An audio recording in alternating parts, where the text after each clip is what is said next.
Hello, I'm so glad you came to join us. Would you like to make a wish in the fountain? Yes. Yeah. Do it. I gotta close my eyes. Okay. Yep. It'll help make your wish come true. Nice. Absolutely. Yeah, Yay! fantastic. That's such a nice feeling thing to do, to make a wish. Maybe it was because it's almost Valentine's Day, a wish on love. Or maybe it was a wish for more love in the world. Maybe one just wished for the people they love to be healthy in this next year and strong. Start our conversation today with Susanna and the elders. At 16, she grew up in Rome. Her father, Orazio, was a famous painter. Everyone came over to his home studio. It was like the place to be like networking. And a ton of guys came through there, and that was really kind of probably made her feel a little vulnerable. She was probably gawked at by a lot of like old guys, right? So here she is at 16-year-old painting Susanna and the elders and pushing off like two elder men. And one visitor at the museum said it looks like he has a huge weight on his back. And it's true. His cape, right, was the cape of misogyny and entitlement, right? Thinking that their behavior was superior to all other people. And truly in that time, as well as today, we still battle these same issues. So here we have her saying, no, no, no, and pushing off these predatory men who are likely always in her sphere. Now, unfortunately, her father did think that one of his partners, Agostino Tassi, who he was painting a ceiling mural with, was special enough to be her tutor, and appointed him as a mentor. And unfortunately, he did sexually attack her. And we have over 300 pages of written testimony of their court trial. And so we know what happens within that story, in which her voice ends up triumphing and she wins her case. Now, this was not That's without thumbscrew tortures, invasive physical checks on her body, and like long, horrible interrogations, right? It was a terrible public trial. So afterwards, when she was done, she was like, thank you, goodbye to Rome. And of course, his justice was never carried out. But she left Rome and went off to Florence. And from here, we'll head off to the next painting. And this is Judith slaying Holofernes. The biblical story is that Judith went in to the tent of this aggressor general and slayed him and put his head in a bag and ran off. And her maidservant, Abra, was a real helper, a real collaborator in the event. And you can see in the painting that it really takes both their strength to do the job. She you can see the shadows that highlight her sensual like curves, and the way she executes and beheads his body, cleaving it off of his torso, really debilitates this horrible person that she's creating. Now, people speculated, did Agostino Tassi look like this character that she painted? And no, actually, he didn't look like this person, but how could I not see that within it, right? Maybe this is just her all male. This is the head she's gonna take off. Hello, welcome. I'm so happy to have you here. I love that you're with us. So even like this painting, we don't know what happened. At some point, it must have been cropped. But even the way the painting is sheared off of the left side, we just see that all of Holofernes' limbs are severed. He's no longer has any power. And that's just a triumphant moment. The significance I always see within this painting as well is that Abra, her maidservant, is an active participant, a real collaborator.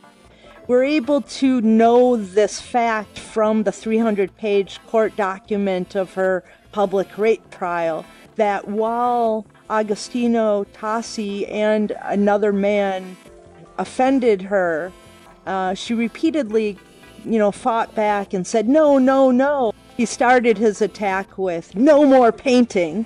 So clearly she was a threat to his perceived excellence.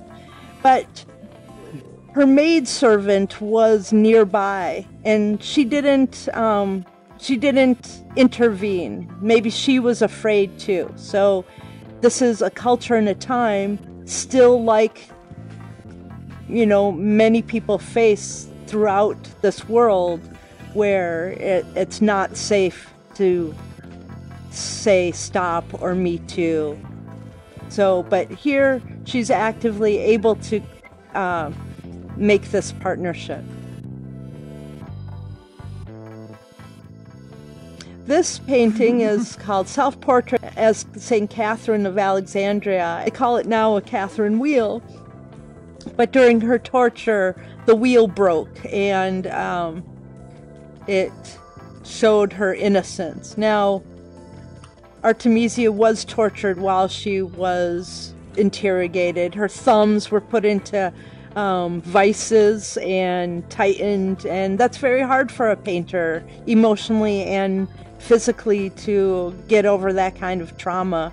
I don't know everyone has losses, a sick person, or has been in a survival situation. There's not one among us. So here she stares out at us, really like an intense gaze, and we see her with our reflection, and she's really owning her trauma. She puts her hand on that broken wheel and says, my thumbs were crushed, but I am not crushed, and I see you and you see me.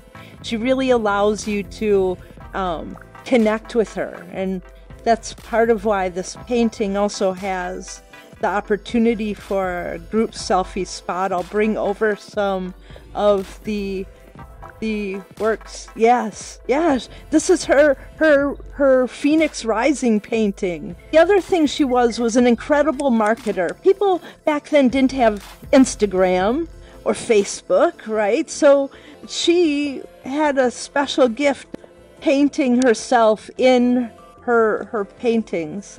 Let's all gather together for a selfie spot. She would have loved selfies.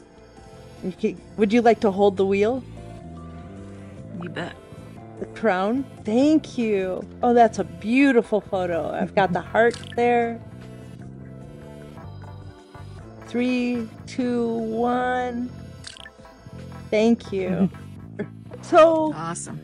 So yeah, she's starting to triumph. And around this time, her commissions are princes and kings and huge commissions. She is really starting to become like this self-sufficient, like a boss lady.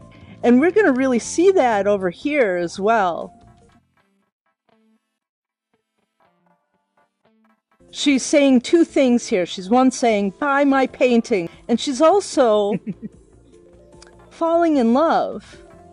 Yes, she was married. Her marriage was a little rocky. They both had other interests. So she met somebody, and she wrote this person long letters of her loves and her losses. She lost one of her children died, and she wrote like a tragic, like heart-wrenching, like declaration of her pain.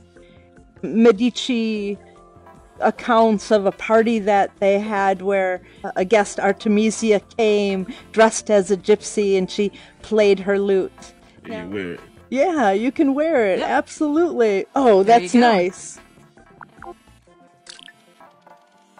Super. You have a great smile. Thank you. You're welcome. Facebook Horizon programmed it. Yes, yeah. We're going to look next at these two paintings together. Caravaggio painted his version of Judith and Holofernes back in 1598. And his version of Holofernes, now we saw the earlier version that Artemisia created downstairs in 1612, but she repaints it again in 1620. We have action and we have power and we have more blood and gore than ever before in her vengeful women paintings. No fury like a woman scorned. That's right. That's better believe it. We're looking at the difference between Caravaggio's version and Artemisia's version. What do you think of this Judith? Is this Judith believable? Do we think that she could do the deed? Could she actually cut off this guy's head? Well, in this one, the handmaiden's not helping at all. She's just kind of standing there going, "Oh my." Yeah, yeah. I think at some point she's like, okay, you're going too far with this one. Yeah. She would say she doesn't feel like an accomplice, does she? No. No. Doesn't look happy. Yeah, and this Judith looks so meek and frail, you wouldn't believe that she could actually, like, she wouldn't want to get blood on her hands or her dress. And she wouldn't actually be able to, finish the job without alerting somebody crying or having years of horrible trauma from the experience and guilt, right? However, the interesting thing is the real model that was used to paint this had a very hard life. The woman who was the model from, before she was 12, 13 years old, there are records, again, public records of her arrests for prostitution. Again and again through her life, she was forced into horrible, misogynistic, violent situations. So maybe she could have done the job. Now, we see instead a real force of power here. This is Artemisia at her full power, triumph, and resilience. She friends with Galileo. She knows about trajectory, science, right? So we see the blood having like a mathematical squirted on her dress. We see that their limbs are in full force of action. The two are working together as full collaborating partners. The limbs are, like, the painting is not severed on this version, but the limbs are completely, like, twisted and incapacitated and, like, shortened for Holofernes. I like the way the blood squirts from his neck. Me too. As he's stabbed. Me too. Arterial spray. Yeah. It's like a release of Predator, like he just wanted to be left alone. Right? And he's just gone now. Yeah. It's like a release. Yeah. It was the artist's release and the narrative character's release. As the allegory of painting, La Pittura. at this point of her career, Artemisia was, really, super established, but she also struggled a lot. She had to write her landlord over and over again that, he wanted rent from her. Some of her clients were kind of screwing around with not paying her for her paintings. Her grand lover that she was totally crazy about a few paintings ago that we talked about in The Lute Player was now writing poetry with his buddies disparaging her. So she was kind of feeling like a lot of pressure, but at the same time, she was balancing her life in a way like we are today, in like failing forward, using iteration of life to, love ourselves anyway and excuse our hardships, our losses, and to also feel fully self-empowered. We are our greatest legacy to our family, our loved ones, and our communities. And Artemisia really triumphed. She was the most famous painter of the entire 17th century Baroque. And even today, when you Google her, like Google Analytics, her name is like really, really spiked. For a long time, it fell into obscurity because of misogyny. A lot of, like, even the Medicis put her painting in a back hall for a long time because they said it was too disturbing, it was too gory and upsetting for them.